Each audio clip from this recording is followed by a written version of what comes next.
5 seconds. Holmgren shoots, deflected, score! The Flyers tie it with 2.8 seconds remaining. Excellent for them.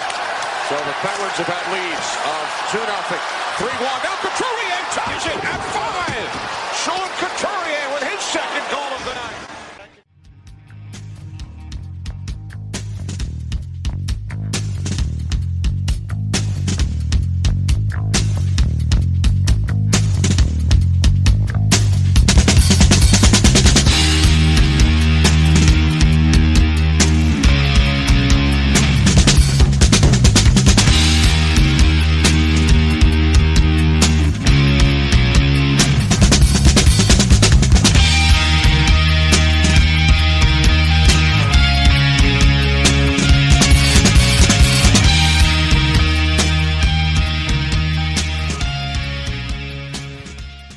PhillySportsNetwork.com presents a special edition of the O&B Puckcast, episode number 37.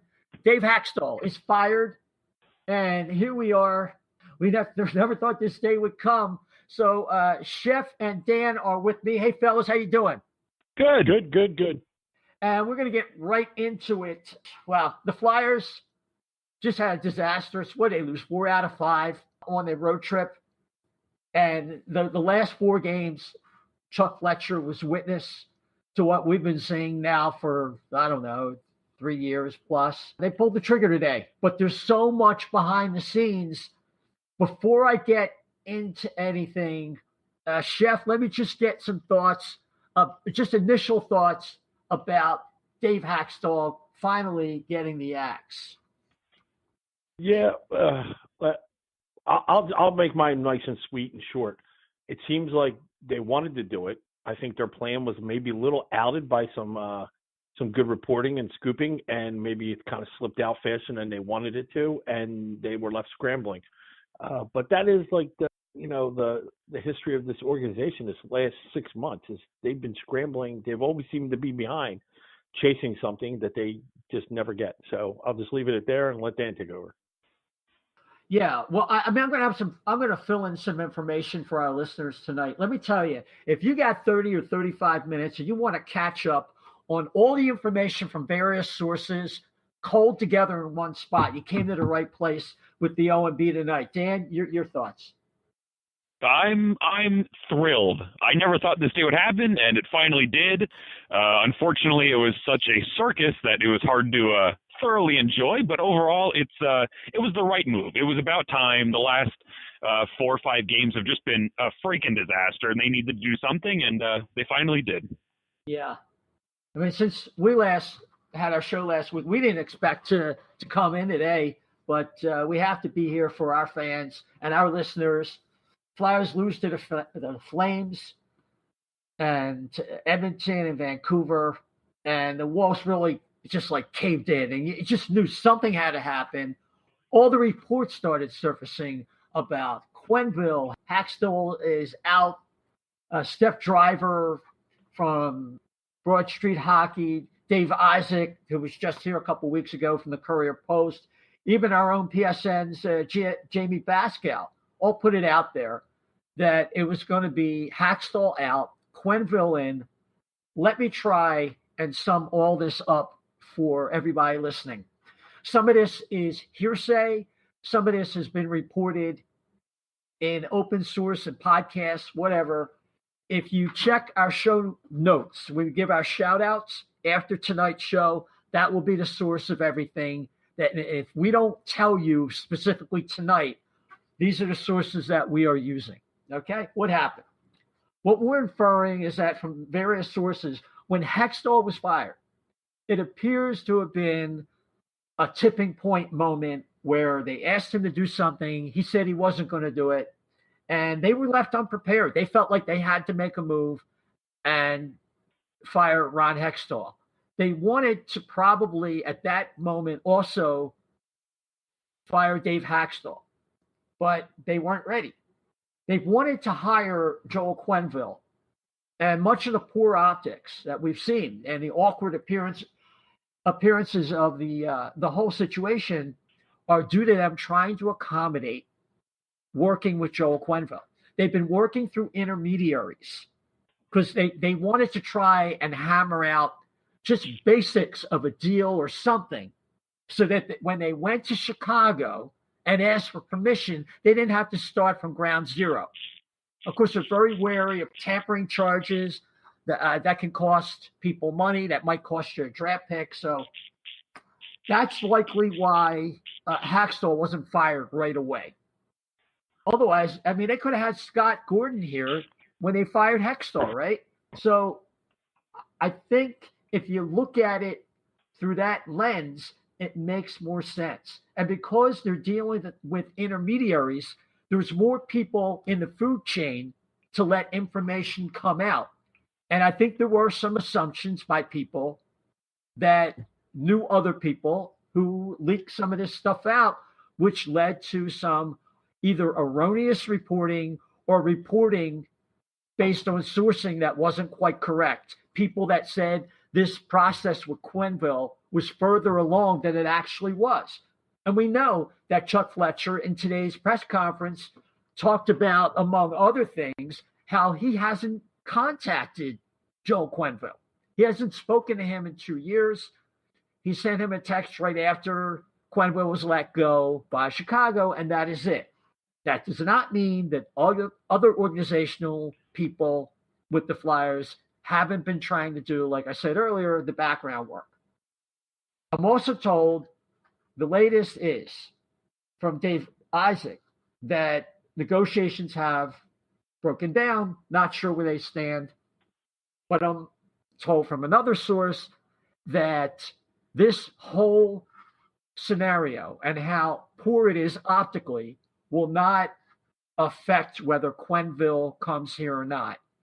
And that was Anthony Sanfilippo. And I would imagine that's because they know the Flyers are trying to accommodate him. So where do we stand with Joel Quenneville and everything?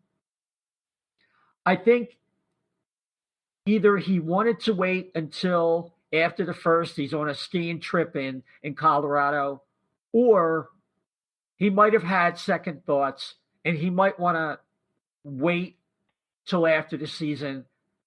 So I think the Flyers are left kind of twisting in the wind. Doesn't mean that Quenneville, or Coach Q as they call him, is not coming here, but he may not. And if he takes a job this year, it might not be with the Flyers. So that's the best thing I could tell you.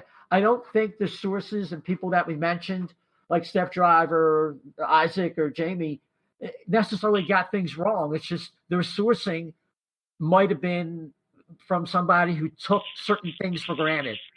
So with that, Chef, I'll take a break and let you give your comment about what I'm talking about right there. Well, what I think specifically that happened is it was kind of like a whisper down the chain thing. And, give props to like Steph Driver and Jamie and Sanfilippo and Dave Isaac. Dave Isaac, yeah. They put it out. They put it out there, man. They backed it too. I mean, they were constantly, there were a couple of them were actually sitting there saying, "Relax, this is all trickling in information from sources and stuff like that." So it's good. It's good. I took everything with a grain of salt. Me being me, I thought about the realistics of it. It's really hard since I think we would have all known if they went to visit Chicago and asked for permission to talk to Quenneville, because he's still under contract, I do believe, till the end of the season, correct? Yeah, I think he's got this year and next year.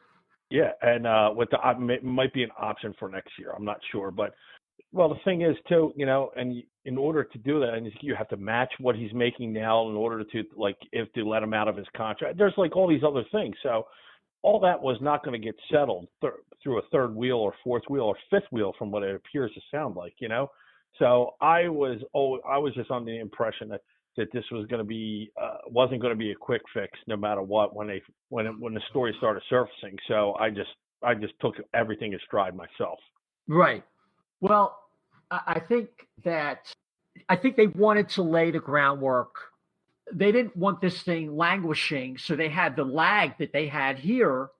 If they went to Chicago, there's no way they could keep that secret. And Dan, before I get you to comment, just let me add here that John Bork is reporting that Fletcher actually came in to work today and did not have the intention of firing HAKSTOL just yet. But Hack went to him and said, look, with all these reports and everything, he wanted some type of assurance. Fletcher couldn't give it to him. And that's when Hack and him said, you know what, you might as well, Hack probably said, you might as well let me go now because I can't coach under this kind of scrutiny. You know, I don't think it's fair. And Fletcher agreed with him. But it just goes to show you that the Flyers did not want Scott Gordon here unless Scott Gordon really was the guy they were rolling with. They don't want to have 3 coaches in 1 year, but they really had no choice after the press reports. And this is where it's really hurtful to have these leaks coming out. Yeah, this entire situation has just been just a complete mess. It's just ugly to the core. But, I saw that John Borg tweet as well, and it's baffling. David HAKSTOL essentially went to Fletcher and said, you're going to be Ron Hextall, and you're going to make sure that I have a job. And he said nope, and he got rid of him. I'm baffled that the intention was not to fire him today. I find it absolutely hard to believe that they would have let him go on the ice tomorrow at the Wells Fargo Center, starting Carter Hart. If that kid would have gotten lit up and Dave HAKSTOL would have been behind the bench, there would have been complete anarchy. So I think it's probably good that they did that. It's one of those things that I don't think that these reports should have came out as early as they did, especially the ones mentioning Quenneville, if nobody reached out to him yet. But, he's gone, and this has been one messy season overall, and hopefully it changes the direction, but I still think there needs to be a lot of moves that need to be made before we see any real turnaround. Yeah, I don't think there's any question about that. And I'm gonna have more for you. I got more information. We're just chock full of it today. Okay, so let me see what else I have here. Carter Hart. Carter Hart is called up basically because everybody else is unhealthy. Anthony Stolarz is out at least 2 weeks with a lower body injury. Mike Elliott is week to week visiting a specialist. It sounds a little ominous, to be honest with you. Nuvi was back on the ice today, so I think he had a son. Congratulations, Michael Norverd. I hope he didn't. I'm just surprised he didn't get a hernia lifting him. But so apparently, got a concussion brushing his teeth. Yeah, exactly. I think I've almost done that once. Okay, here's the deal. Carter Hart. The Flyers are working on a trade for a goalie that hasn't materialized. Supposedly, Lyon was supposed to start against Vancouver, and we saw the tweet, if you know the story. Then that's changed, and Anthony Stolarz is picked to start because, from what I'm being told, that Lyon was part of a trade. So that's why they pulled back on that. But he may be part of a trade that wasn't completed yet, and they wanted to make sure he wasn't hurt, so they put Stolarz in there.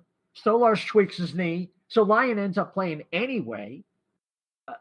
They apparently are passing along this information that Lyon's healthy enough to play, but he's not in good enough shape to be the backup right now. I think that you can explain that away by saying that's the trade scenario is probably the one that we can assume is the most correct. Okay, here's what I'm hearing. Now, again, check the source on this. According to Eklund, the 2 targets were supposedly Anderson from Ottawa and Jonathan Quick. I'll tell you about Quick in a second. Anderson, the Flyers are very concerned at his age. He has taken more shots against than practically any other goalie in the league. In fact, I think he's number 1 in shots against. So the Flyers are very kind of wary there. Jonathan Quick, I'm told by the fourthperiod.com that the Kings aren't going to do anything with Quick until the off season. So I don't know who's got that right or not. Either way, supposedly Carter Hart's parents are supposedly coming into town, and all indications are that he is starting tomorrow with Nuvi as a backup. That's for now. Chef, what your thoughts?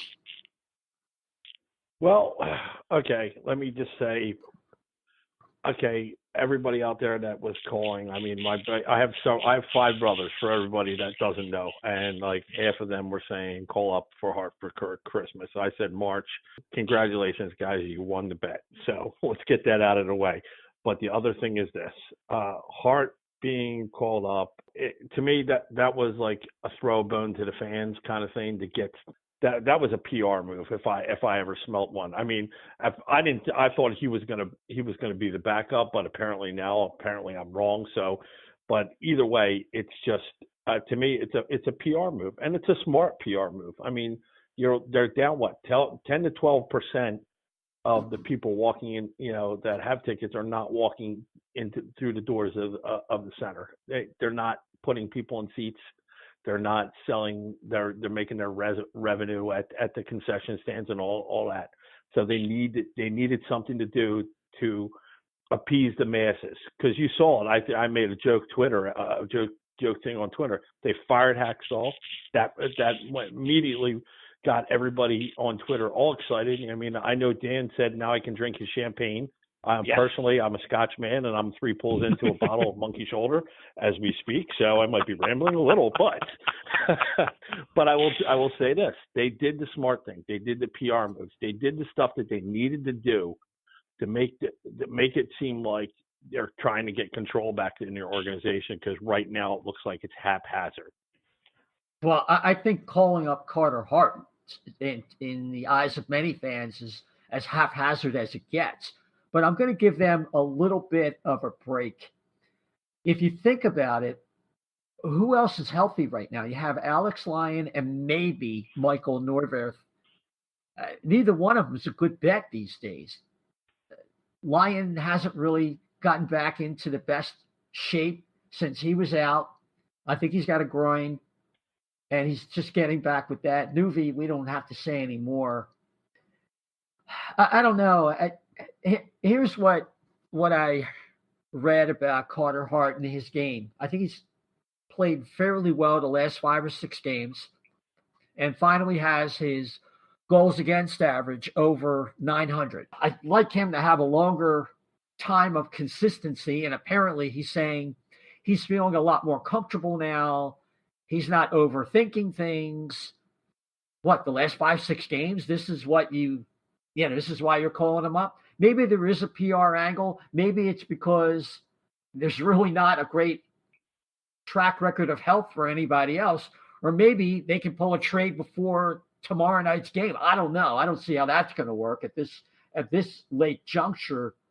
I think the Flyers are stuck, and he's a healthy goalie. And they think until a trade is made or something changes, they think he could probably handle it for 4 or 5 games. Dan, what do you think? I was listening to a bit of Chuck Fletcher's press conference today, and he said, I'm paraphrasing here, but he said, we've been through 5 goaltenders, and now they all either are hurt or they suck, so we have no choice but to play hard. And, I mean, in theory, that is kind of true. I really don't like Alex Lyon. I've made that known for months now. And, you can only count on Neuwirth for 20 minutes at a time, so they really didn't have a choice. I don't like that he's up. I would have kept him down at all costs, but, it is what it is. Maybe he comes out and is able to hang. Like I said, it's a good thing they're doing against the Red Wings to at least give him some kind of fighting chance against a bad team. But, I hope he's not up long term, especially if he, shows that he's not totally ready. I'm more worried about the fan base's reaction towards him than anything. I think he's going to be fine, but if he gets lit up one of these days, we're going to hear that he's a bust for many months until he gets his legs under him. Yeah, the Flyers are in a tough spot. I mean, Corey Crawford just got hurt. All the goaltenders are getting hurt. There could not be more of a seller's market, and the Flyers are desperate. And I think they're going to be in desperation mode till they get a goalie.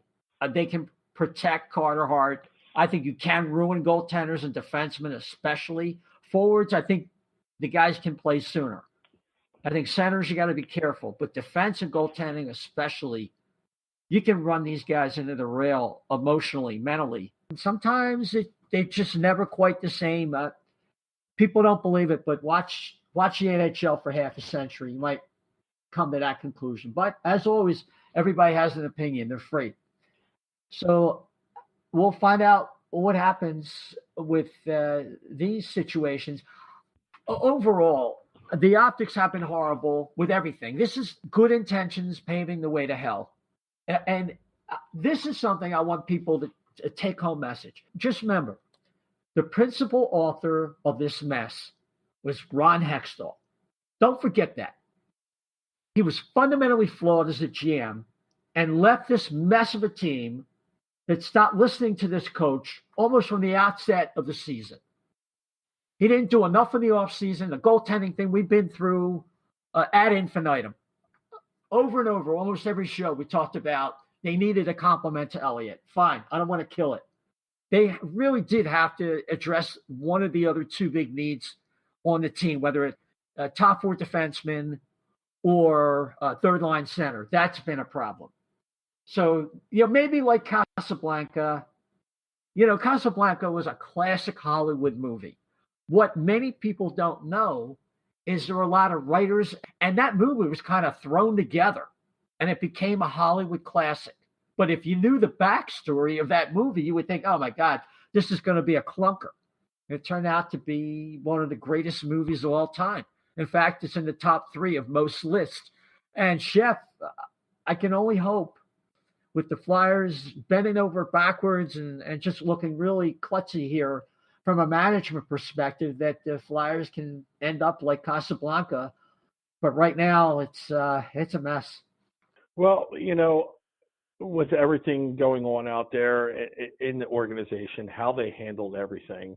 There was a tweet out today. I think it was Tom Doherty, and he wrote it out there. It said, "We can debate HAKSTOL's merits all day as a coach, all day long, but I can't help but believe he deserved better than how this went down." And it's true, and that is 100%. Whether you liked him or you didn't, nobody deserved to go through what he went through in like that 24 hours. I mean, with they when that started coming out, they should have just like nipped it in the butt right then and there, and probably gave him his papers then and said, sorry, but we didn't mean for you to find out like this or whatever.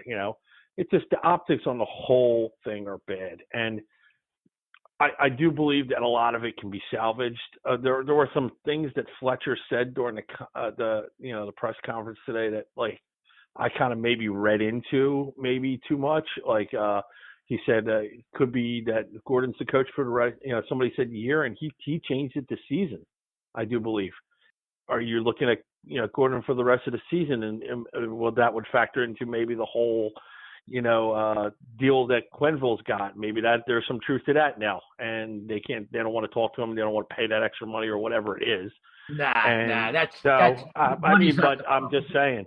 Yeah, I'm just like throwing stuff out there. But either way, it's still not like the best way to handle a situation. I think the Flyers wanted to make some kind of splash to get some excitement with the team. I mean, Hextall trained the life out of the team and the players and the coaches just by not improving what he had right in front of him. And he expected them to just go out there knowing they didn't have the goaltender. They weren't really ready to win anything. And eventually it catches up to you. You have to nurture the group that you have in front of you. But enough of that. Let's talk about what Chuck Fletcher said a little bit in today's press conference when he talked about Scott Gordon, and we're going to talk about that before we close. Fletcher sounds like somebody who didn't really want to make this change. We talked about what Boric reported. But, I mean, Dan, they clearly, when he talks about needing a new voice, the Flyers just basically cratered. I mean, this team could have sent a message, since they were so happy to get pizza and wings after the games, hey, you know what? Let's play for this guy. Let's show him that we appreciate that we weren't happy with what some of the things HAKSTOL was doing. Let's go out there and show him we want to play for this coach. It was just the opposite. Yeah, I mean, the past 2-3 weeks of Flyers hockey may have been some of the most lifeless hockey I've watched in quite some time. And, they talked about needing a new voice, and, I'm sure they didn't want to replace Dave HAKSTOL immediately. He talked about evaluating the team when Fletcher first came in, and, it's only been, 3-4 weeks at this point. So, of course, he wanted more time, but, I think when you're in the situation this team is in right now, and they're pretty much at rock bottom, I can't imagine this team getting much lower than they are right now. They needed to do something. If they didn't, there may have been a full-on revolt pretty soon. So I think they did the right thing. I think they're going to be a little rushed now trying to find somebody to replace him. I'm okay with Gordon. I don't know if I'm okay with him being the guy long term, but I think for now he should be able to hold down the deck until they find somebody to fill in. Yeah, I mean, in hindsight, they should have replaced HAKSTOL right away with Gordon. And like we said earlier, they didn't want to do that because they were working on something with Coach Q. Hasn't materialized, may never materialize. I think there's some countervailing forces with the Flyers right now. And if you want a level of criticism that someone has to take the bull by the horns, power abhors a vacuum. And Chuck Fletcher has to step up. I think he has the wherewithal to do so and tell Scott and Homer, hey, look, we appreciate the sentiment, but only one guy can be the BMOC, the big man on campus. And it doesn't have to be someone like HAKSTOL who doesn't want to listen to anybody, doesn't want to take input. We understand. But the super uber collaborative approach has resulted in what's happened over the last couple weeks. Shove it. Give Chuck Fletcher the reins. Let him do what he has to do and just be patient. Because if they thought just a few weeks ago that this team was going to win anything, the last couple weeks have shown they're not going to win squats. They're not. Okay, Scott Gordon. Scott Gordon was a coach. I think it was 2009 to 2011 for the Islanders. He was a goaltender when he played. Keep that in mind. If you're going to criticize the coach for how he handles goalies, Scott Gordon should know how the position should be played, should have a clue more than maybe some other guys. And he also was an assistant with Carlisle or maybe Ron Wilson, maybe both, in Toronto. So he's pretty highly regarded. He's done a good job. His special teams, Chef, have been among the best in the AHL. Maybe the one thing, though, Chef, is at some point, if Scott Gordon is going to be here and he's not going to be a temporary, at least they got to do something with this staff. And I look for some changes over time to be made. Yeah, I think that he has got a good background, like you said, in the penalty kill in particular. And plus, we got to understand this too. He knows a lot of these players, especially he coached them. He's got bring up Carter Hart is a great thing. If Gordon's there, he knows he's pretty much coached him like since he's come up now. So right. He's got a good handle on him. So I like that part about it. So for his assistant coaches, I mean, I think the first thing you really know, if he's going to lend so much help on the PK, I think that Lappy is probably the first one that's got to go.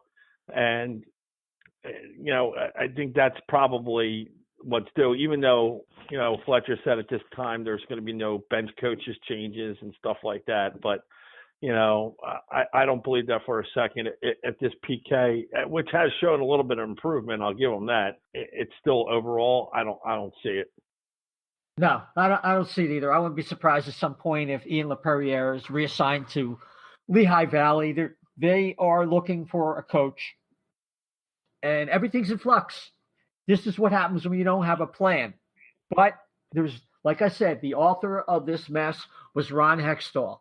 That being said, when you decide you need to make a change, and I still compare the Flyers, what happened with them and HAKSTOL, to what happened with Jeff Lurie and Chip Kelly.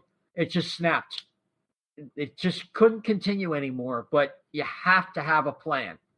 And the Flyers, I heard on Hockey Buzz podcast, probably the best suggestion was Paul Holmgren should have taken over as general manager in the interim, and they should have fired HAKSTOL and brought Gordon up, and things would have made more sense.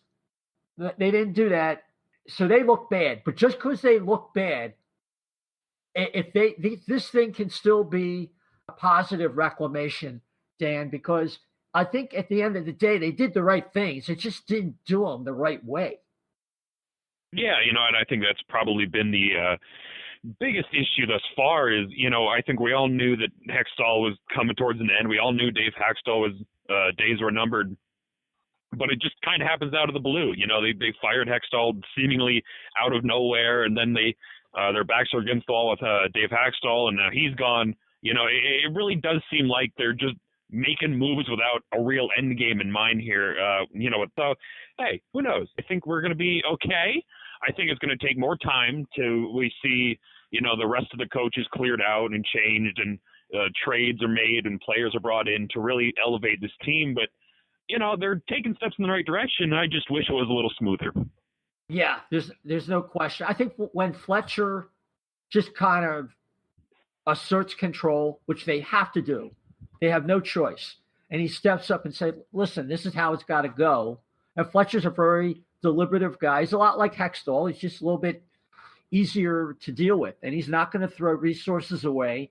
He's going to do what he has to do. I think the best approach would be for him to look at this long term and build the team with the long term in mind. And if they benefit in the short term, great.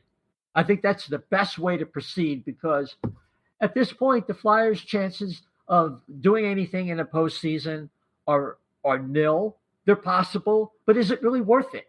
Wouldn't they be better off just accepting that this whole season didn't work out? Let Scott Gordon finish the season, unless a top coach who they like is available, who wants to come on now. Fine, but failing that, I think the best situation is accept their fate and make positive moves for the future and go from there. And they'll get a nice draft pick. They'll trade some assets around a trade deadline. According to Craig Custance in The Athletic, Fletcher is more prone to deal around the trade deadline than sooner. I think guys should jump the trade deadline and try to use that leverage. But either way, I think that's how this could go. If Quenneville's not in the picture, I would expect Gordon to finish the season. And with that, Chef, let me get some final thoughts for you. Yeah, there was one thing that Fletcher did say during the presser that really got my attention. Was the distance between the preaching and what the Flyers were playing. In other words, what HAKSTOL was saying as a coach might have been the right thing, but it's kind of like it got lost in translation, or the players just weren't responding to it anymore. But he also said this: onus on the player to buy into the coach. He's not letting these. He's not. I felt like I was happy about it. He's not letting the players off the hook for this coach getting fired either. He's holding them to a higher regard. Said so. I get the feel that I read into that either shape up or ship out, and that might be it. Yeah, that's true. That's something I kind of skipped over as to why, breaking down the nuts and bolts of what Fletcher had to say. There was quite a distance between Dave HAKSTOL, what he was saying, and what was going on in the on ice. And that's something we've reported here, that some of the players are kind of doing their own thing. I've heard that in a few podcasts from several sources. Dan, the Flyers play a lot between now and the next time you'll probably be listening to us. We'll probably be back either the 2nd or the 4th after the new year. Of course, you never know. The trade freeze is from the 19th to the 27th. We could be back because the Flyers make a trade. So I don't know, but they counted like about 10 games or something crazy, starting with tomorrow night at home versus Detroit. They got Nashville, Columbus, the Rangers, Tampa Bay, Florida, and Carolina away, at Nashville, and then back home against Carolina and Calgary after the first of the year. Boy, That's a rough stretch. Dan, what can we say? Yeah, I mean, things aren't going to get any easier as far as playing goes. They're going to play a lot, and they're going to play some really difficult teams over the next 3 weeks or so, and they really got to figure it out. I think you were just kind of talking about it. Fletcher has a decision to make. Do you say, listen, we know this season isn't going to amount to much. We're going to sit back, reassess, deal what we need to deal with, and come back next season strong? Or do they say, hey, we're going to try and make a push. We're going to get our crap together long enough to try and make a push, and I hope that they just reassess. I don't. This season is not lost yet. The playoffs are not a mathematical impossibility, but they are a long shot. I think things need to. There's a lot that needs to be done, and I think even if they somehow manage to sneak into the playoffs like they usually do, it's probably going to be a first-round exit. I don't think this team can hang with most of the big dogs around the NHL right now. So, it's going to be a hard couple of weeks, and I think once we get into January. And these next rough few games are over, I think we'll have a better idea of where the Flyers sit. Yeah, especially when they make that first trade, that first move. They've got to do something to calm this thing down, but schedule doesn't help. They got 10 games between tomorrow and January 5th. You could make the argument that 5 of them are against teams that could be in their conference finals. Oh, well. It's never boring in Flyerland unless you're watching the team under HAKSTOL. That's over. That was boring. I have to admit, the off-the-ice stuff has been much more exciting. Let's hope we're returning to more exciting hockey. And with that, we want to wish everybody a Merry Christmas and a Happy New Year. We could be back here next week for all we know, but I think that's where we're headed. So until the latest development happens, if you could rate and subscribe the O&B Puckcast on iTunes or any one of our other 5 formats, we'd really appreciate that. And until then, O&B Puckcast saying, take care.